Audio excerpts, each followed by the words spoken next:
This episode is brought to you by A1 Lab. A1 Lab is a creative space that offers membership for women entrepreneurs. The membership includes access to a cafe, high-speed Wi-Fi, a small retail store, and a full-service photography and podcast studio. The lab fosters women's empowerment and is designed to inspire, motivate, and connect women in South Florida. A1 Lab also has an in-house creative agency that develops content for female-owned brands. Most importantly, the vibe and energy is that of collaboration and hustle. So if you're an entrepreneur looking to kickstart your business and need a place to work from or event space, make sure to follow A1 Lab on Instagram. That's AWOMLAB.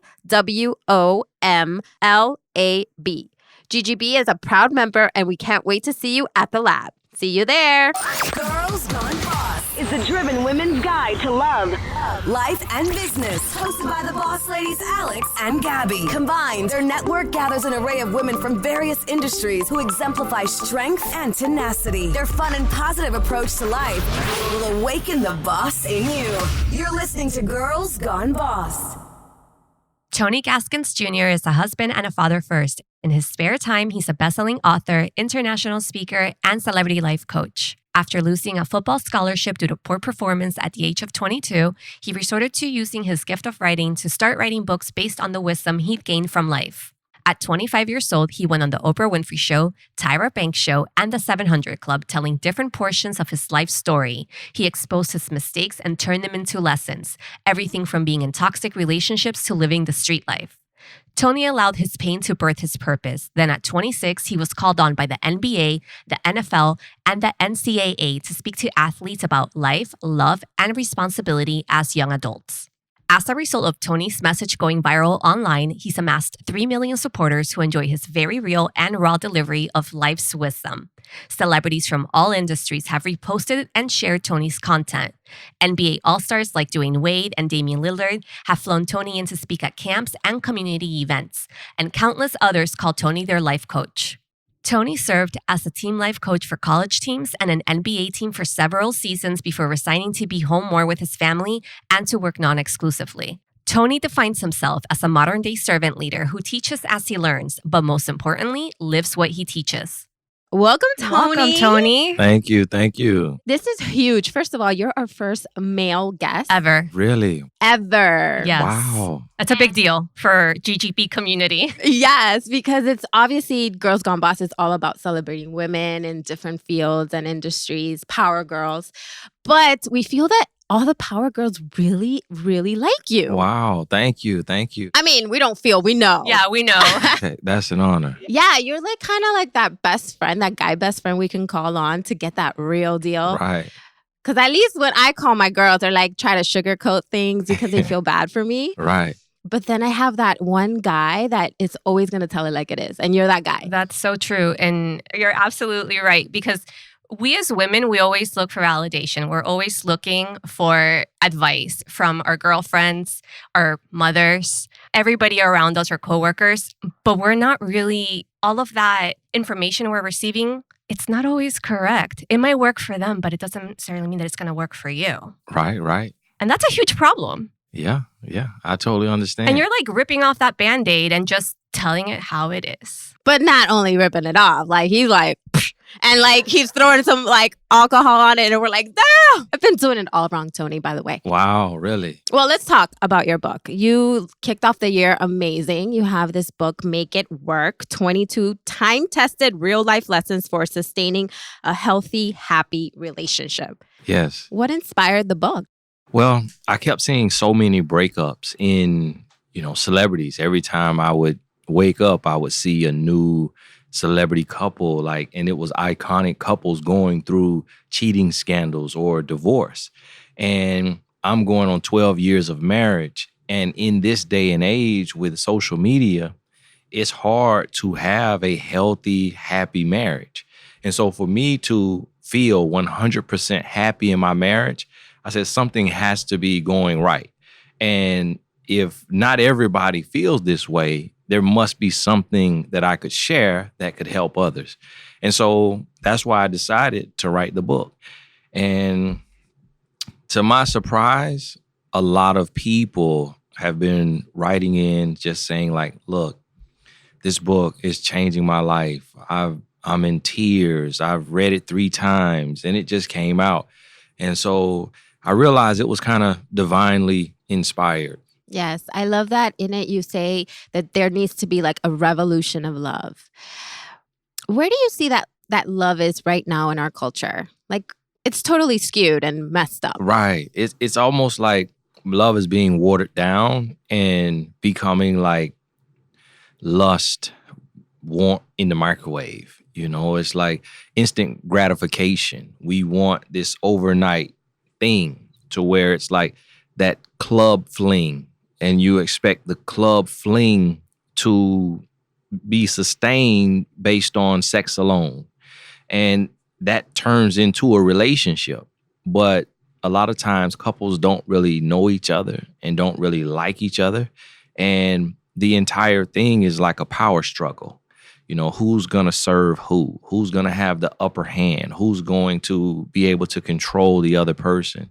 And it's not real love. It's not selfless love. Well, I've heard my entire life that your spouse should not be your best friend, but I think that that's been a myth all this time, and I think that you hit the nail on the coffin. Like, you need to really have a good foundation. There has to be trust, honesty, commitment, and that's a best friend. Right. And question for you, like, do you recall where you first heard that? I don't recall because I've heard it my entire life. Right. So I don't recall it. Right. Which is really interesting because my parents are best friends with each other. They work together and they have a really strong, solid foundation because they're so open about communication, honesty, and trust. My whole life I grew up with, I was never allowed to tell my mom, like, Mom, this happened, but don't tell Dad. That does not fly in my house. It was both my parents because they were a unit. Right. And when you think about it, it's like that, what you heard, what you learned, you don't remember where it comes from, but you know it like your shoe size. Like it just rolled right off your tongue and it's in your mind. And so you will subconsciously be in your relationship saying, look, I can't talk to him about getting my eyebrows microbladed or my nail that just broke because that's something for a best friend. I can't talk to him about the new, face wash or Giorgio Armani foundation that I want to get that's $80 because I need to share that with my best friend. And so you will hold back stuff you want to talk about, waiting to talk to your girlfriend instead of talking to your husband when he would love to learn more about that, and hear more about it. Really? But because... Yeah, really? Yeah, So I sent my wife a picture before I came up here, and I was, washing my face and brushing my teeth, and she has me like this awesome toothbrush. It's like the electric thing, and I have some Chanel face wash, and I have some really cool moisturizer. Maybe it's from Clarins or something. Yes, guys, he got good skin. And then she has I have like some rose petal facial. It's a serum, right? It's like from Peter somebody. Peter Roth. Peter Roth. Oh, girl. And it's pink. And so I sent her the picture. I was like, I highly doubt a lot of men travel like this. And she was like, I'm going to have you on point. And yes, it's because I'm her best friend. So I know as like a beauty blogger almost, and I could talk to other guys and they're like, man, where you know about this stuff? Where does it come from? But my wife talks to me about everything. Because you listen to your wife. Right. And I talk to her about everything. And so that needs to be your relationship. If this is the person you're lying down with, you're giving your soul to them, not just your life. You're giving your soul to them. If that's not your best friend, that's a huge issue. Wow. That's amazing. Yeah. So, okay, we already know love is a little skewed. There's lust that gets in the way. But how do you define, or us women, how do we start building a foundation of love that's real so that we can attract real love or sustain real love? Because there's some women that are listening that are married, in relationships, and then there's us single women who want to attract the right man, but on a strong foundation, which you mentioned in the book as well. The foundation is super important. So obviously that's part of the 22 points in your book, but how can we at least start with one or two? Well, in the beginning of the book, I talk about, there's a chapter that says, you don't know love. And in that chapter, I'm talking about addressing everything that you've learned about love. Just like we heard, your spouse shouldn't be your best friend. That's one thing that you've learned about love. And so when you look back over your life and you address everything that you've learned, and now you confront it and say, is this correct? Is this right? And you kind of unlearn and then you relearn. And then you set standards for your life.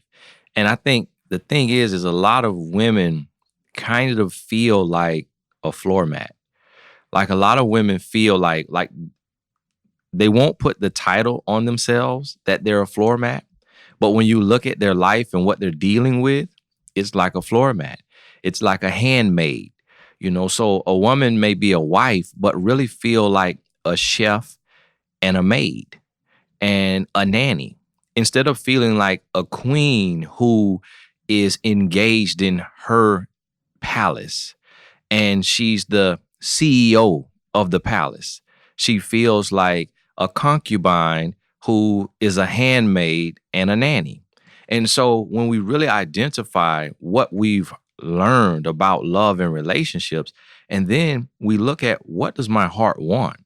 So if your heart wants to be best friends with your husband and to be able to, go to the gym and then get in the spa and the sauna and then go shopping and come home. And if you want to cook dinner or if you want to order out and do homework with the kids, put them down and then have Netflix and chill without arguing. If that's your ideal day, that can be your day. And that's my wife's day. And when I look at it and I look at the lives of a lot of my female clients, it looks like my wife is living a fairy tale. I was just going to tell you that. Does that exist? You see? And so like when I look at it, it's like she met me with, I only had lint in my pocket. I had nothing in my name except for a driver's license. But she had this set of standards that required that I become a real man. And in becoming a real man, I had to find myself, find my purpose, find my hustle. So when I look at her day, she wakes up, she goes to Lifetime Fitness, and she does a workout with her trainer. Then she goes and gets in the sauna and the steam room. And then she goes to the mall. She may pick up a couple things for herself or me or the boys. And then she goes and she picks up the boys from school, takes them home, does some homework. And I take my son to practice. She's cooking dinner. I come home. We eat dinner. She puts them down. And then it's her and I. I sit there 30 minutes while she's getting them ready. And I do the Instagram Q&A. Which we love. And then I'm done. And then we have our Netflix and chill from about 9 p.m. to 11 p.m. or sometimes we stay up to 12.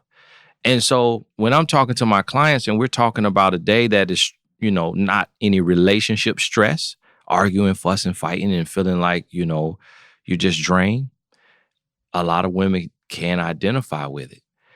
And I said, the only thing my wife did different is set standards and just refuse to compromise them. Like she didn't say, she said, you're not going to cheat on me. You're not going to yell at me. You're not going to mistreat me. And that produced a happy, healthy relationship. Right, because it didn't start like that. It did. You have to know I was trying to impose my will. I was trying to be a no good man. I wanted to cut corners and, manipulate, deceive, create some space to where if I wanted to cheat, I could. But, I wanted to be able to control or, a lot of times as a man, we may kind of have mind control over a woman to where this woman feels insecure and she's working for our approval. So as a grown boy, I wanted those things. And my wife said, no, that's not going to be the case. And that's what started to change it. So do men test us in a way when they try to do things and see if we allow it? I would say 90% of men, maybe 99% of men test a woman. And it's just the nature of a man. Men test their guy friends, to have complete control in their circle. Men test their boss if they're not the boss, to see if they can call off work and not get in trouble. Men just our nature is to conquer. Feel superior. Right. Right. And so it is, that is why the world and the world reinforces it. You've seen so many men have always been the At kings. the top of everything, right? Of the food the chain. CEO. We haven't had a female president yet. As far as we've come, we've had females run for president, but we haven't seen it happen yet. And I'm hoping maybe on the next presidency, we have a female. And regardless of what side she's on, it just will be a huge step for mankind to see a woman at the top, to say, look, this is a mind that you have to respect. This is a fearfully and wonderfully created being that can move the world forward if we take our foot off of her neck and stop trying to keep her down and keep her under us.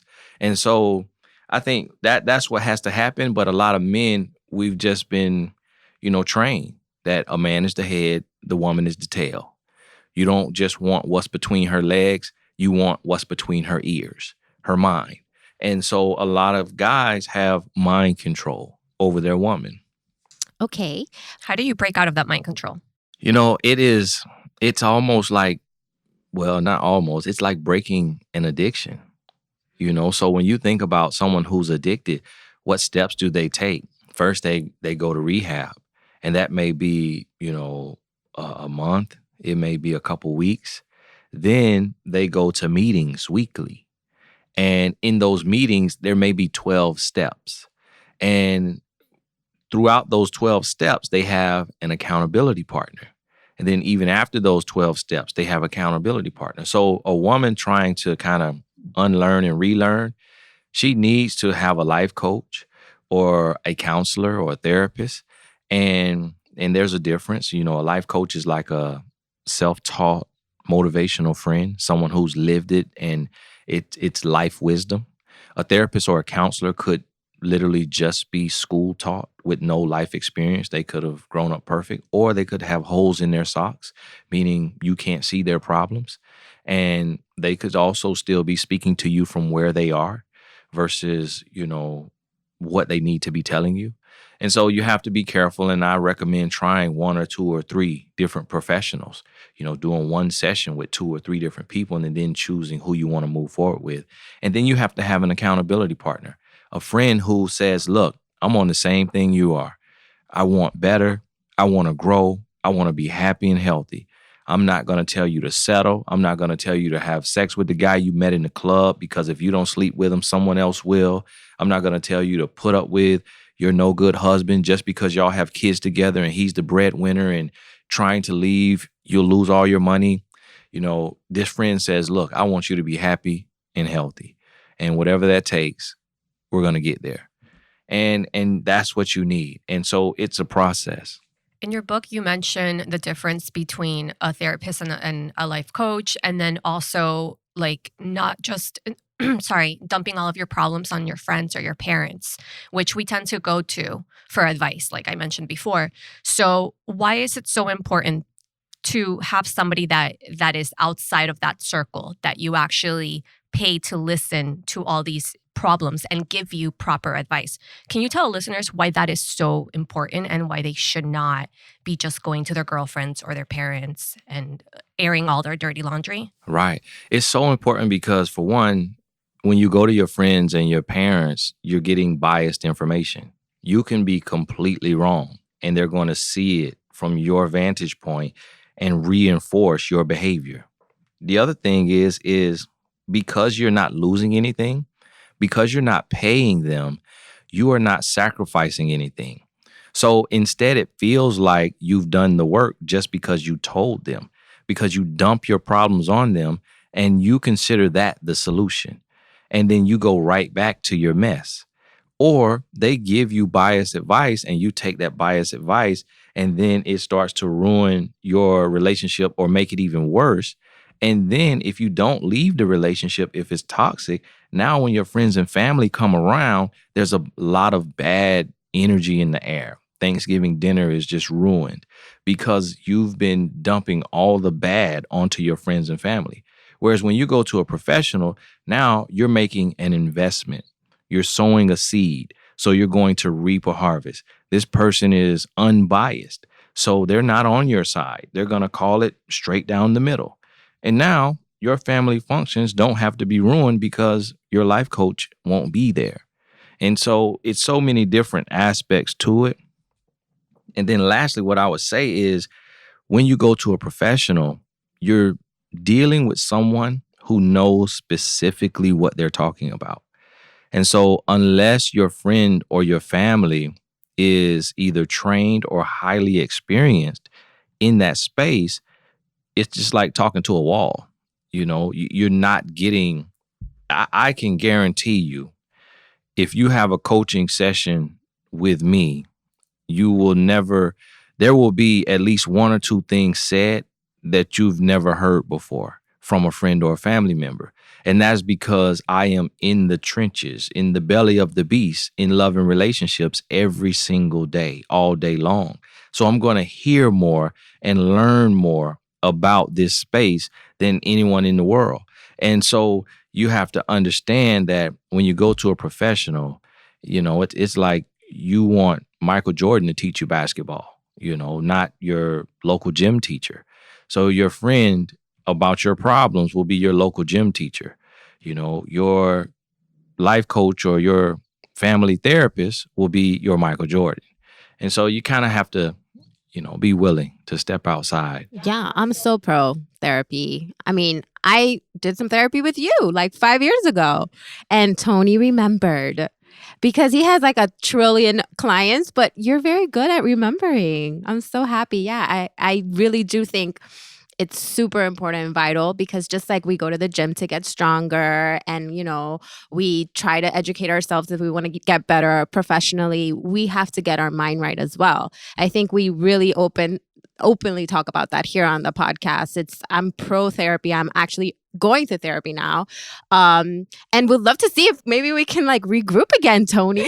I would love that. Because I think we talked twice and it was important because I remember you telling me how important social media and the way you represent yourself on it as a single woman is very vital to the type of men you attract. And I remember going through my profile and you telling me like, hey, girl, like I think you have, well, you didn't say it like that, but I think you have a couple of pictures with too many drinks on them. And I was like, wow, I didn't even think about that. So it's so true. Like sometimes life coaching really opens up another can of worms that maybe you didn't know you were putting against yourself. Right, right. So now I got to look back at my profile again and be like, damn, like, do I still got drinks in there? But how important is social media to represent yourself as a single woman? I mean, we've talked about like as a professional, but now when we're talking about the topic of love, what are some tips like maybe you can share that you kind of went over with me 4 years ago? Right. Well, see, social media today is almost like your business card. You know, it's like that is how the world views you. And their perception of you is their reality of you. And so what you show will determine what you attract. And so you have to be mindful of that. And a lot of times we may post pictures with alcohol just showing that, hey, I'm living life, I'm having a good time. But a person on the outside looking in may say, wow, this person has a drinking problem. But you literally may have one drink every Friday night. Right. But if you you're don't only post posting, a lot, right? It looks like you're always drinking. If you don't post a lot now, when they're scrolling, they see drink, drink, drink, drink, drink, drink. It's like, whoa. So the mind says, okay, she's showing me one drink, but did she have 5?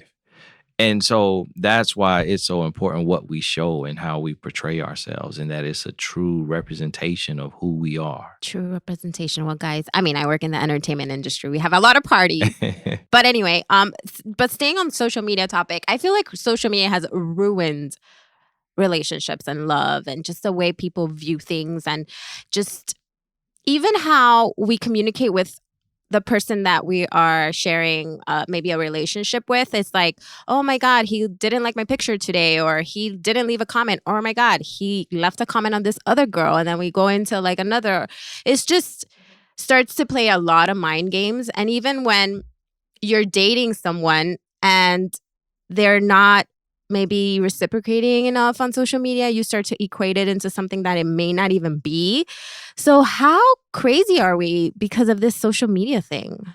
Right. We're being programmed and we think it matters. My wife and I, we really don't even interact on social media. I mean, she may like my pictures, I may like hers, but we don't take it into account. If I look at one of my posts and I don't see her name, it doesn't even register that she didn't like it. And it never comes up in our conversation because social media should not matter in the grand scheme of things. But we can make it matter, especially if things get out of bounds and you're being disrespectful. It probably would come up if I was liking pictures of other women, or if she was liking pictures of other men. And these pictures are kind of racy or it's like a person promoting themselves. It probably would come up. And so I think what social media does is it exposes weak relationships. It also exposes our insecurity. And it kind of, it confuses us because there may be a lot of women looking at my Q&As and then taking that back to their man and causing an argument in their home over a Q&A question and answer that they may be misinterpreting. And then they may look at me like, oh, here's this perfect guy, but not realize everything that I had to go through and grow through and realize that their guy is nowhere near as bad as I was. And then they may also look at me and compare their man to me, but not realize that I'm under my calling. Like I'm going to be one in a million because I'm called to be a relationship coach speaking to millions of people. So my level of love and intensity in my relationship is going to be way higher than the average man because I have to deal with the subject of love all day, every day. So a woman cannot look at the way I treat my wife and expect that same level from her husband because he's not entrenched with love all day, every day. He's dealing with business and finances and, other stuff, and then has to find time for love. Whereas for me, 24/7, it's love. Okay. And for as far as men and continuing with social media, you mentioned a lot on Q&As, or a lot of people ask you, hey, what if he hasn't posted about the relationship, or my husband doesn't post pictures about us? It seems like he's single. Is that a telltale sign of something, or do men just take their time exposing like when they're in relationship? Or is that just so private that they don't like to share it like that easily? Men will tell you that it's private, but we share anything we're proud of.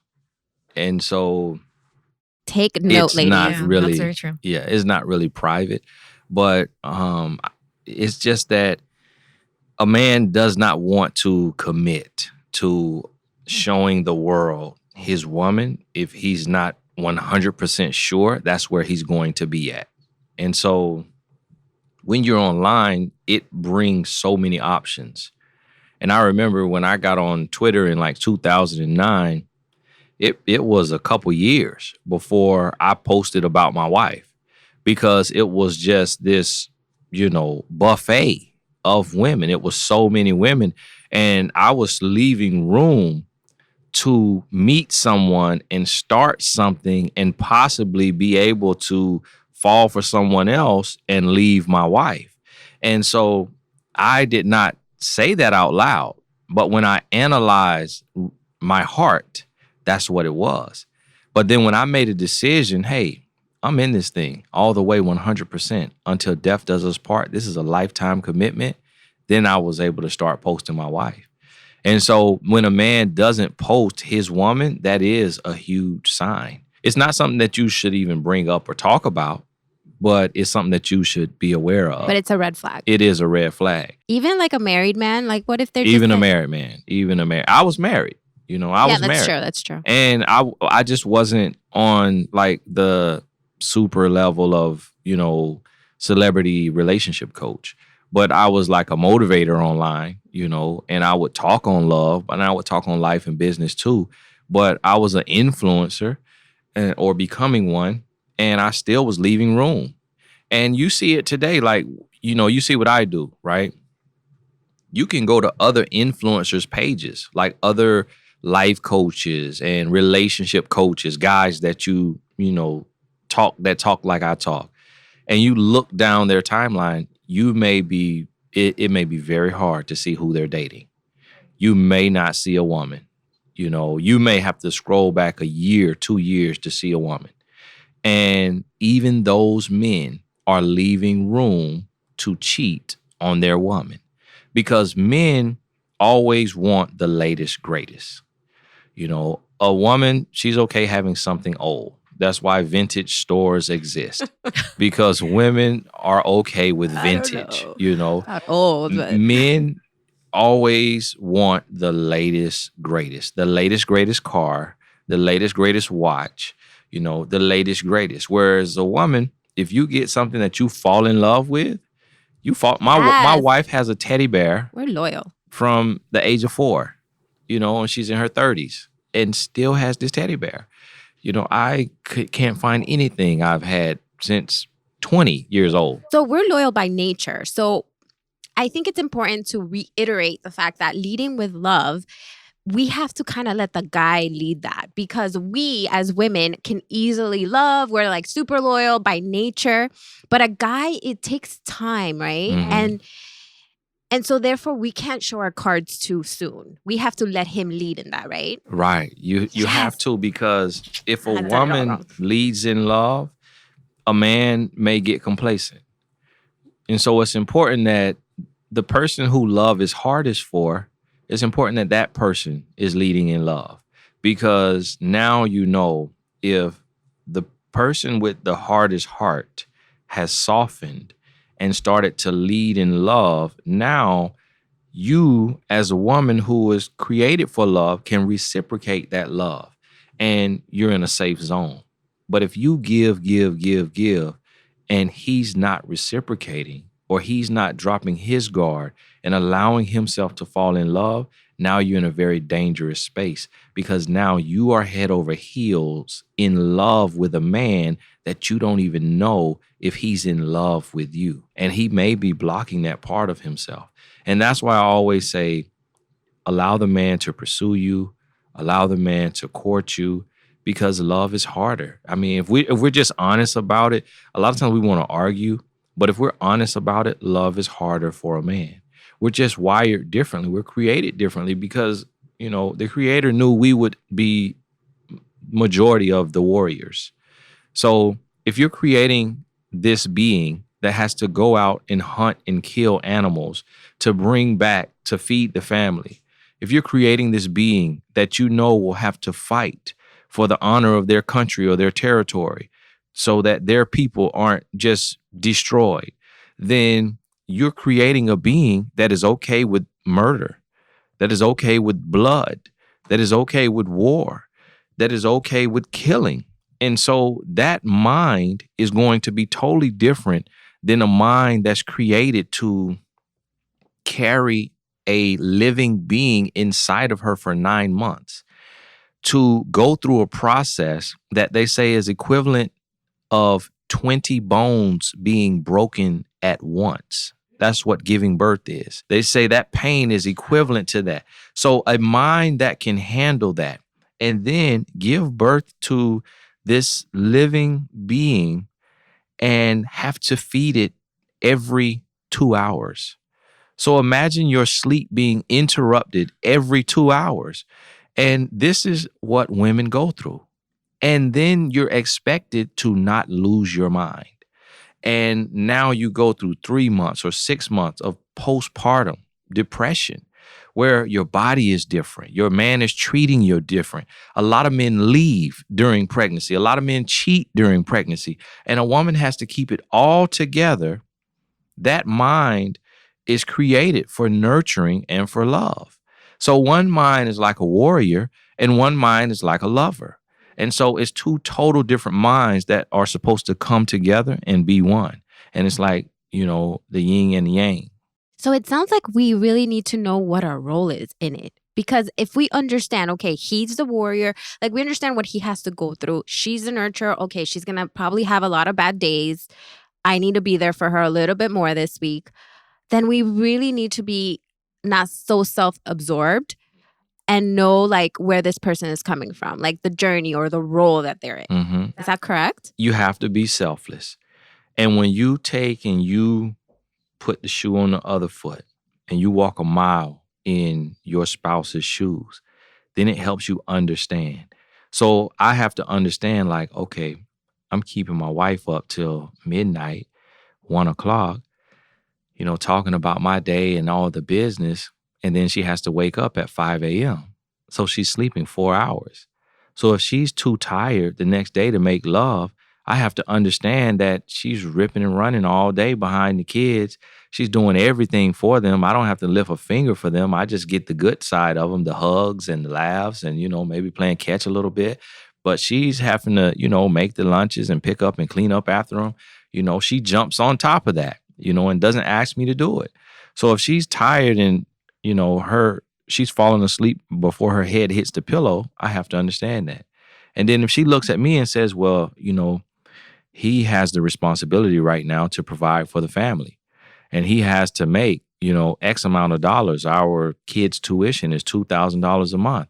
So anyone with a bill that's $2,000 a month for their child's education, and this is the education that I want my kid to have because he's okay with public school, but I want them to have a private school education, that's $2,000 a month. So I need to be okay with, the time and the energy that it takes for him to earn that. And that's just one of 30 or 50 bills. And so when she understands that and I understand her, we're able to meet in the middle and say, look, we both got a lot going on and we both have to be selfless instead of being selfish. And in some couples, that those roles may be reversed. The woman may be the breadwinner and the man may be the stay-at-home dad or the one who has to be everything for the kids. And even in that case, you have to still look at your spouse and what they have to deal with. Everyone is capable of change, correct? Do you agree with that? I do believe it. Okay, so every man can change. Mm-hmm. It's just whether they're willing to or not. Right. How do you push them to change? How do you start getting in there and start dropping little hints and kind of like what your wife did, Mm-hmm. she's really the one that set you on your journey and she opened your eyes. Right. How can women do the same if they feel like they're stuck in their relationship? And that's the key. You can never feel stuck. And so my wife, she showed me that she would never be stuck. When we got married, and she was like a junior in college. And I was like a 5th year college student.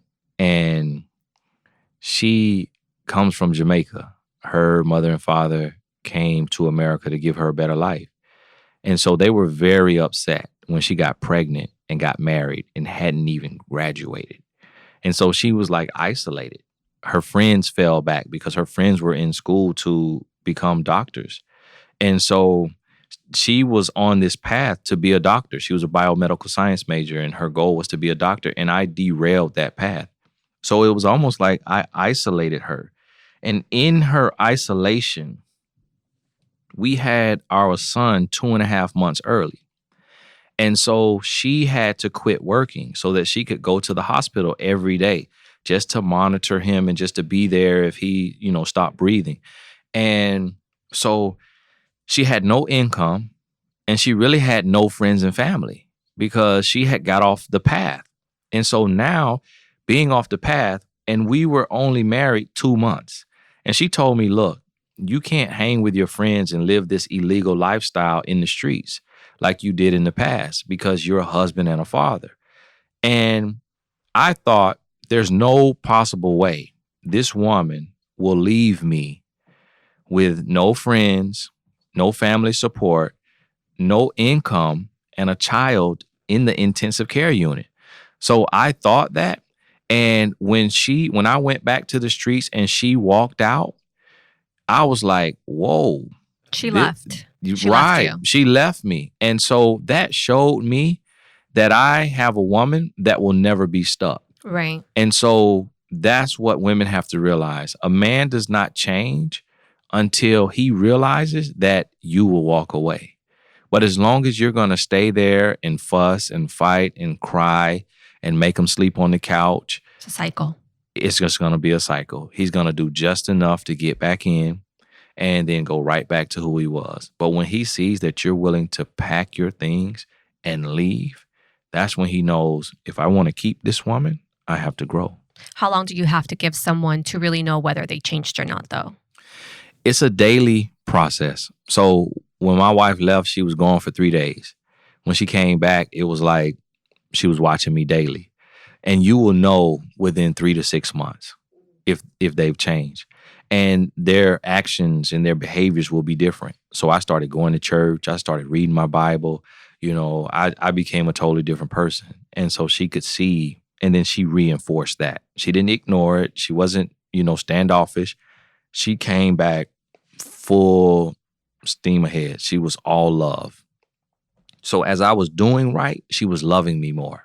Right. And so she reinforced that behavior, and that showed me, okay, this is what I need to keep doing. If I was doing those things and she didn't change and she was just like ignoring it, then I probably would have reverted back to my old behavior. Right. So she reinforced the positive, and then she stopped the negative. Which goes back to the standard, right? Mm-hmm. Setting the standard for ourselves. Right. Another lesson that I saw in the book, which I feel like I struggle with, is having the choice to pick a battle. I love that you call it petty Betty. Stop being petty Betty. I feel like I'm petty sometimes. And that goes back to maybe like, insecurities or, sometimes we create drama because we think that's the way like to show love or to get love or attention seeking of some sort. So, but I love the fact that you say we're all trying to build long-term relationships. We're not here to just have microwave relationships, right? So in the long term, we're going to be experiencing really tough things. That's when you really need to be like, okay, this is a battle we have to fight together. So in the meantime, when you're on the journey, why pick the little battles that really don't matter, right? Mm-hmm, mm-hmm. Why do we do that? And how do we kind of create awareness to stop doing it? Mm-hmm. You said it, like it stems from insecurity. It stems from that past pain that you haven't really fixed, that you haven't addressed and healed. And then it also just past lessons that you've learned. So if you were in a relationship to where when you became petty, the person started giving you more attention and they sat down, listen, this is how I feel, like this is what I'm doing. And why are you acting like this? So you get attention. And now you get attention and you get emotions from him. So whereas when you're not being petty, you don't really feel any real deep communication, any real energy. And so you say, I have to start a fight, or I got to, be petty about something for him to become intense. And so you are reinforcing the wrong things, and it's stemming from your insecurity. And once you realize that, and then now you stop being petty and you are loving and you are sidestepping power struggles, you're not turning molehills into mountains. And then when he gives you good energy, in a good time, you reinforce that. Like you jump up on him, you hug his neck, you kiss all over him when everything's going good. Now you reinforce that. He takes note, like, okay, I was being really sweet, I was being really nice, and then she like went crazy, like she ripped my clothes off. So now you just send a message to him like, keep doing this. Any behavior that is recognized and rewarded, it repeats itself. So when I listen to my wife talk about beauty bloggers all day and all her mom drama at the school, that's when she wants to rip my clothes off. If all I want to do is talk about my business all day long and not listen, and then when she's talking, I'm texting on the phone or something, that's when it's really tough for me to get some loving. So I take note, do this and be this, and this is what she's going to do in return. And so as a woman, you have to start, exhibiting the positive behaviors and being pleasant when he's pleasant. And when he's pleasant, you reinforce that. And then it just continues to grow. Man, you are right. Like, this is like really about making it work. This is a lot of work, Tony. It becomes like riding a bike. And it all boils down to being selfless. So if you just say, let me be selfless, like, let me not think about what I want and what I'm getting in return. And let me create this safe zone and let's come together and let's both agree to be selfless. So it's like, I'm on the road. When I finish speaking today, I'm going to go to the outlet or whatever this is up here, the Galleria, and buy my wife a for nothing gift. So when I get home tomorrow, I was thinking about her. So when she sees she was on my mind and I exhibit this love language, which is a gift, now she's going to look for how she can reciprocate. And so it's all about just being selfless. And if both people are selfless, all of this is taken care of. You don't even have to think about it. And it's about the team, making the team win all the time. Right. Being teammates. Exactly. And working with your spouse and making sure that, you're not being selfless and they're being a ball hog. Right. Okay, one thing that we wanted to get clear before we get into the fun Q&A that we want to do with you on the podcast, because obviously your Q&As are epic. I think I've put all of my girlfriends onto your Q&As, Alex included. So good. A lot of the women that are listening right now are super powerful, professionals, like boss girls, including ourselves. Do you think that men are really intimidated by that, or is that just like an excuse and BS? Right. No, men are not intimidated by it. It's actually very attractive. I just think that sometimes it doesn't work out because sometimes a woman, when she becomes successful, it's like against all odds. It's like it wasn't long ago that you couldn't vote. It wasn't, you still don't get equal pay in the workplace. So when you beat the odds and you become this boss woman, you pat yourself on the back. You wear it on your forehead. You write it on your face. And so when it becomes your identity and you don't treat it like, hey, this is just another day in the park. Like I do this. This is who I am. It doesn't define me, but I accomplish these things. I don't have to wear it on my sleeve. I don't have to turn my nose up. I don't have to talk about all my degrees and all the money or the accolades or the titles. This is just me and this is what I do. And so what happens is not that a man is intimidated, it's more so in a lot of cases he's turned off because a lot of women don't know how to turn that off.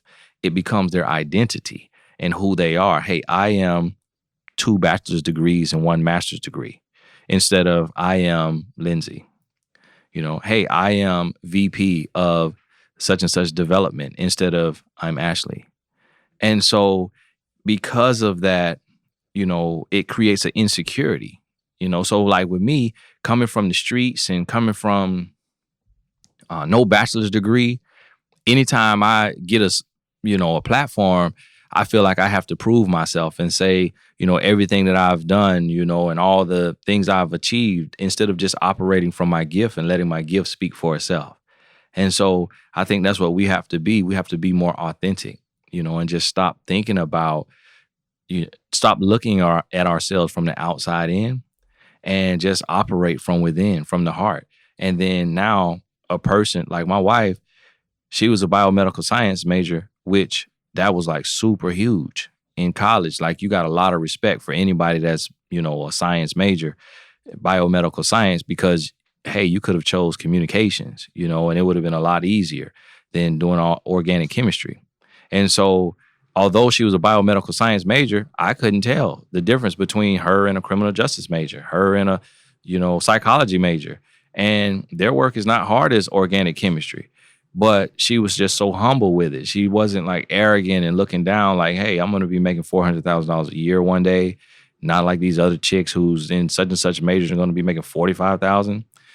It was just a humility. Whereas if she wore that on her sleeve, like, hey, I earn $400,000 a year, then I would have been turned off like, ew, I can't deal with you, Right. And so I think that's what it is most of the time. And, it's a hard truth to hear. Again, I think it also stems from insecurity. It's exactly where it comes from. With anyone, because a lot of men are the same way. If he gets a promotion or he makes X amount of dollars, you got to hear about it in the first 2-3 minutes. So we all suffer from that. And so that can turn a woman off from a guy who he is his title. He is his income. With men especially, our net worth determines our self-worth. And so that can be a turnoff too. That's another question that I'm going to slip in. Does a man, okay, let's say a man's not where he wants to be on a business level, professional level. Do you think that's a reason why maybe he's not ready for a relationship? Or like you say, it doesn't matter. Time transcends love. You always say that.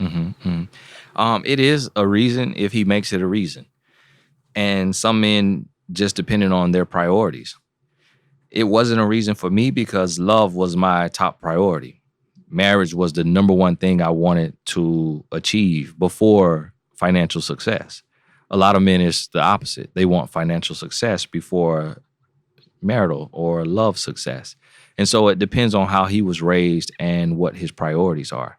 Me, I felt like I could not be productive in the world if I didn't take care of love first. I felt like love was the most important thing in the world, and then everything else would flow from that.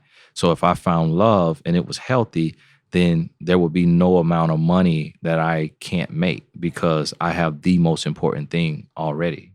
Yeah, because you say like marriage brings a certain confidence to a woman. It empowers, it makes you better. And those are the messages that I think like culture should be giving us rather than like, oh, there's 50% chance of you getting divorced. Why are you going to get married? It's just a piece of paper. Right. And, we have to do it ourselves. So as people like y'all, I don't often share podcasts, that I do because I do so many of them. So it would be my entire timeline. But I'm going to share this one, because Tony, you're the best. We're touching on some powerful things. And we have to do it ourselves because the media, I just did an audition tape for MTV yesterday for a show, Yes. But it's not really, it's about me being a host, auditioning to be a host, not me having my own show spreading my message, because a message of what we're talking about, it would be too disruptive to the ecosystem. Because if you are insecure and you are broken and battered and lonely or struggling in your relationship, you're going to consume more television. You're going to spend more money. So when you're in this state of dysfunction, it's easier to control you.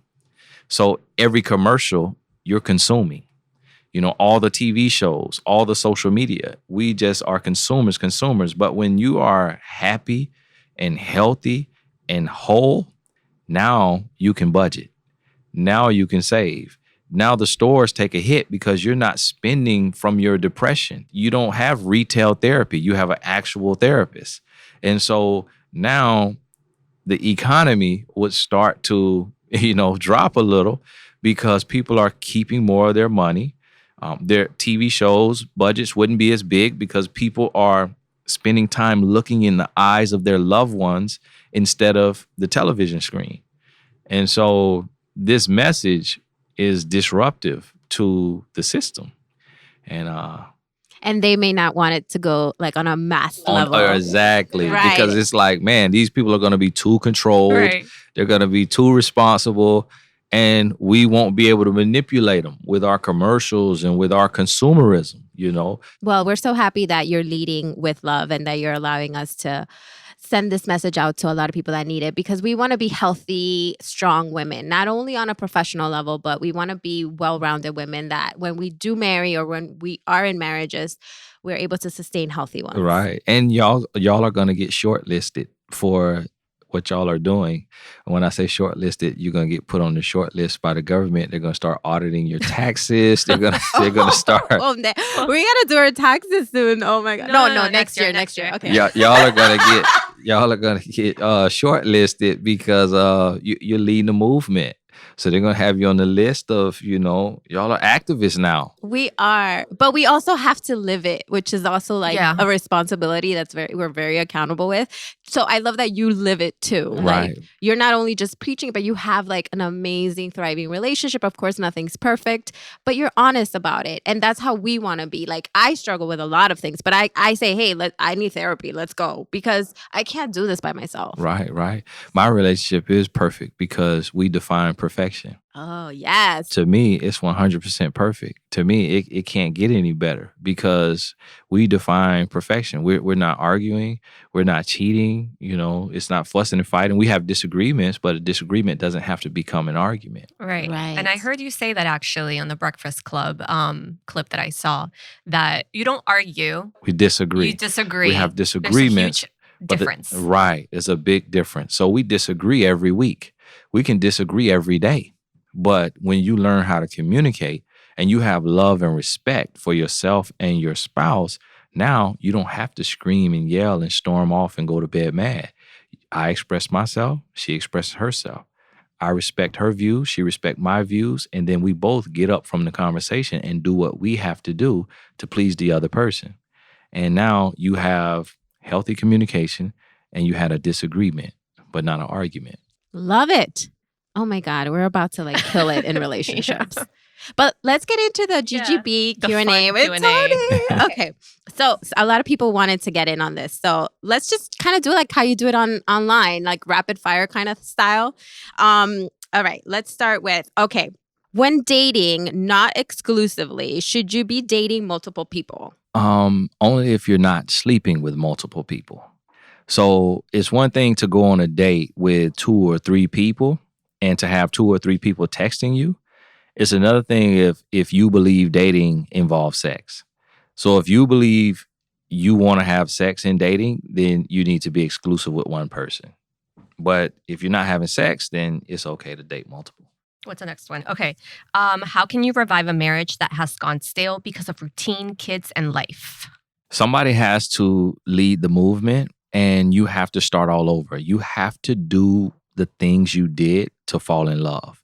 So when you think about it, when you were trying to get the man to fall in love, you went to bed in lingerie every night. Some nights you didn't even take off your makeup. And then when the man, when he was trying to get you to fall in love, he left sticky notes around the house. Right. He came home with a rose. So you have to always be starting over and doing the things you did to fall in love. Okay, I struggle with being independent, but still wanting a man to provide and court me. How do I find the balance? Well, as long as you're struggling with independence, then you haven't really released and became ready for love. Because in order for a man to be able to provide, then that means you have to be willing to be interdependent. And so what this looks like is being independent is if we go on a date and the bill comes, you say, hey, here's my card for my half. And then being interdependent is when I say, no, thank you, I got it. Then you say, oh, really? Wow, thank you.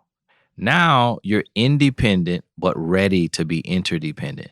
What a lot of women do is the man offers to pay. No, absolutely not. Absolutely not. No, here's my card.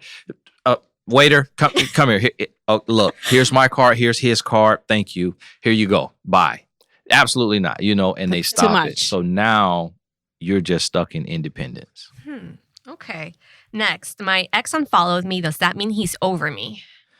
It doesn't mean that he's over you. It means that he's trying to get over you and he's trying to send you a message. And the fact that you know that he unfollowed you, which most women do, shows that you're not over him and you're still checking to see what he does. And he knows you and he knew you would do that. Right. So it's kind of like a mind game more so than getting over you. It's the cat and mouse game there. Right. Okay. I recently realized my home foundation was not being cared for because of my work. I was putting work before everything else around me. You said in your book, we must learn how to take care of home before anything else because success happens from the inside out. It took me long in life to realize this.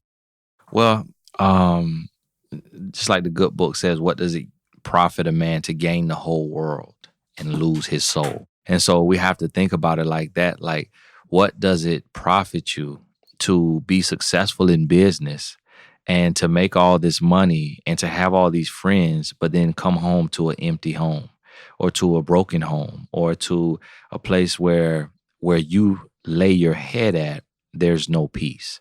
And so you have to take care of the inside first, take care of home first. And if you do that, then you can conquer the world. Should women really date older men? I don't recommend it especially beyond like 5 years.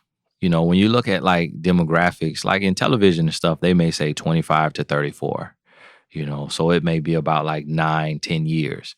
But in dating, you experience life based on your age. So if a woman, which I see women say, hey, I'm 25 and I'm dating a guy that's 45, that's a 20-year difference. So when a woman is in her sexual prime at 45, this guy's 65. He's popping blue pills like Skittles, Right. And now at 45, she wants to travel the world. At 65, he's limping from his, football career or soccer career, and he's limping. He wants to sit on the couch and watch television. And so that's why you need to have someone in your age range so you can experience life the same way at the same time. So the maturity thing about dating older men should only probably apply within a smaller frame of older men, not 20 years, guys. Right. Like a under 5. 5. Let's do under 5. Right. Under 5. Number. And the thing about it is if a man 20 years older than you is single, then he's not mature. And that's just a hard thing that we don't, want to address. There are exceptions to the rule, but if you live to be the exception to the rule, you end up dead a lot sooner. Because if a man is in his 40s, 50s, 60s, and he's never been married, that's a red flag. Red flag. It's way too many women. Right. For him to not have found someone that he feels is worth settling down with. Right. Unless he's just absolutely perfect and just have never met a perfect woman for him. Right. That's also a red flag, though. It is. Why do men act like they're interested and do enough to keep a woman there but don't want a relationship? Well, it's really because those particular men, they kind of want a roster, So a man may want you for your nationality, A man may want you for your eye color. He may want this woman for the car she drives, may want this woman for the condo she lives in, may want this woman for the size of her butt, this woman for her breasts. And so those are grown boys. And they're not looking to be with one woman. They want a roster of women because, it's like a taste of the rainbow, and it's like having a different car for every day of the week. Okay, the next question is, if a man doesn't commit after how long should you start to reevaluate the relationship? Well, I think if you're dating actively, like you're talking every day, a man should become exclusive with you in 90 days. Like 90 days should be the limit for him to say, look, I want to be your man. I want you to be my girl. And then after you become an exclusive couple, it should take 12 to 18 months for him to propose to you. 12 to 18 months. 12 to 18 months. And then after proposing to you, you should be married by the 3-year mark. Within the 3 years. Within the 3 years, if you're over the age of 25. Okay. A man really doesn't start to get a grasp on life until 25. And so after that, if he wants you and he wants marriage and he feels you are the one, he will marry you within 3 years. And so many relationships are 4, 5, 6, 7 years still not married. Right. And it's just it's a sign of the times, just our world. We are instant gratification. We are a microwave society. It's just too many options, and guys just are afraid to pull the trigger. 3 more questions, Tony. How do you make a long distance work? You have to be extremely creative. Like, you have to FaceTime every day, talk every day. You got to send handwritten letters. You have to send for nothing gifts. And you have to pop up and surprise, if you're able to visit the person, whether it's you going to him coming to you, but you have to be completely out of the box. You can't do the norm like you would if you lived together or if you lived in the same city. If you're in the same city, you're not going to write a handwritten letter and put it in the mail. If you're in the same city, you don't have to just pop up. You can plan your dates. But with this, you have to be very creative. Men struggle with long distance. So your standards and expectations can't be super duper crazy when you're in a long distance relationship, because it's just, a man is not created for long distance. Right. And it takes a little bit longer. Like the whole 6 months, 3 months, it's going to be extended, right? Because it's long distance now. Like the timeline. You would think, but it actually should be shortened, because when you're long distance, you don't have sex to cloud things. it's just pure communication. So he should know sooner because he's just getting your mind and not your body. He's making love to your mind. So if you're the one, he should know sooner and be able to fall for you sooner. And he should be wanting to make it sooner so that y'all can move together. You move to him Agreed. or what have you. Okay, the next one is, should I move in with my boyfriend before marriage? The traditional answer would be no. What about And- engaged? Once you're engaged. And, that's a little different then too. Most of us do it, but there's benefits to not doing it. Because when you have love, living together doesn't change anything. Like if a person leaves their underwear on the floor or their plate on the table, if you truly love someone, that's not going to bother you. People say, oh, I got to live with them to see if I can get along with them. If you love them, then it doesn't matter what they do. If they're breaking wind on the couch, if they're burping, if you have real love, nothing that happens in the home matters. And so if you're building real love, then you should wait until you're married to move in together. And the reason why is because when you move in together and you're not married, you eliminate any hurdles that you have to jump in marriage. So now you get into a place to where everything is just like marriage. You're living together, you're sleeping together. So it's like, what's the incentive of getting married? And then you're going to have problems before marriage and during marriage. So now if you move in together, these little arguments that come up because you're not fully in love yet is going to trick you and make you think that I shouldn't marry this person, when really those are not big deals. And you're just arguing because you're still in the power struggle phase and not surrendering to full love. Wow. Choose your That's battles. deep. Yeah. What advice do you give a woman whose partner will not accept seeking self-help because he's scared and doesn't really agree with therapy? He's not scared, and it's not that he doesn't agree with therapy. And every woman has to realize that in that case, you have to leave. If a person won't work for themselves, won't grow, then you have to show them that if you're unwilling to grow, I'm unwilling to settle. No man is afraid of therapy. No man is afraid of seeking help. That's why he watches YouTube videos. That's why he went to school. That's why he went to college. That's why he went to vocational school to learn a trade.